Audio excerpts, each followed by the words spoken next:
ضرب الودع ووشوش الحجر وطلع المستخبي، اتقال مخاوي واتقال مكشوف عنه الحجاب، واتقال كمان مخبر وعميل للمخابرات الأجنبية. توفيق عكاشة عراف الحروب اللي كشف أخطر العمليات السياسية من أول الربيع العربي لحد الخريف الأوروبي ونهاية العالم.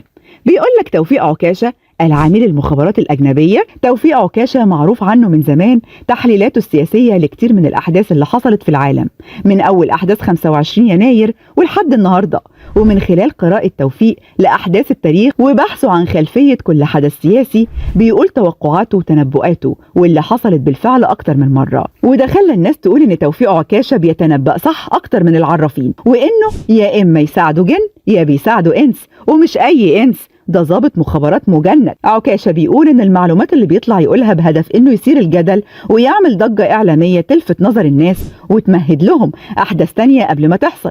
عكاشة قال توقعات قلبت الدنيا اليومين اللي فاتوا لما تنبأ بضرب قطر قبل ميعادها ب4 أيام، وقال منطقة الخليج ما تحسبش قطر معاها تاني، خلاص كده قطر أدت المهمة بأمانة ودورها انتهى، ولكن في دول تانية في الخليج مش هيحصل لها حاجة، وفي دول هيحصل فيها تغيرات مش هيفسرها دلوقتي. الناس كالعادة ضحكت على كلام عكاشة، لكن بعدها بكم يوم بنتفاجئ كلنا بضرب إسرائيل لقطر، والناس كانت في حالة دهشة من صدق تنبؤاته وقالوا صدقت يا عكاشة. لكن الحقيقة أن تنبؤات عكاشة كانت موجودة في الصحف الأمريكية والبريطانية من محللين سياسيين كان عندهم معلومات من المخابرات الأمريكية، يعني الموضوع ما كانش سر حربي، واتنشر عنه تكهنات وتحليلات سياسية في أكتر من وسيلة إعلامية أجنبية. والكلام ده بيتقال من ساعة ضرب إيران لقاعدة العديد الأمريكية في قطر، وقبلها صحف أمريكية وبريطانية وغيره. لكن طبعا مش كل المصريين بيسمعوا الإعلام الأمريكي والبريطاني، لكنهم بيسمعوا عكش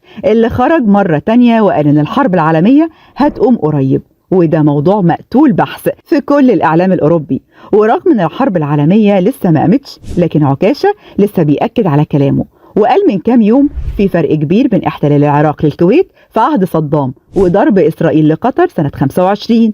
الحرب في أوكرانيا خطورتها بتعلى، وفي اختراق جوي روسي لدول حلف الناتو، ومظاهرات في لندن، وتصريح ترامب انه غلط في تفكيره للسلام مع بوتين.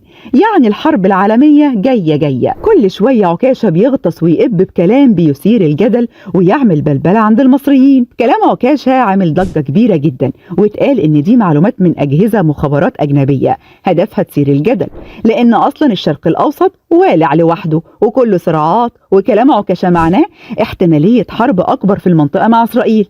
لكن عكاشة دافع عن نفسه وقال ازاي هيكون لي علاقة بأجهزة مخابرات أجنبية وانا مش بتعامل مع حد من بره مصر اصلا، وازاي هتكلم مع المخابرات المصرية وانا اصلا دخلت السجن مرتين، بقى معقول يقبضوا على صديقهم؟ أسرار كل يوم، لكل يوم لون، ولكل لون حكاية.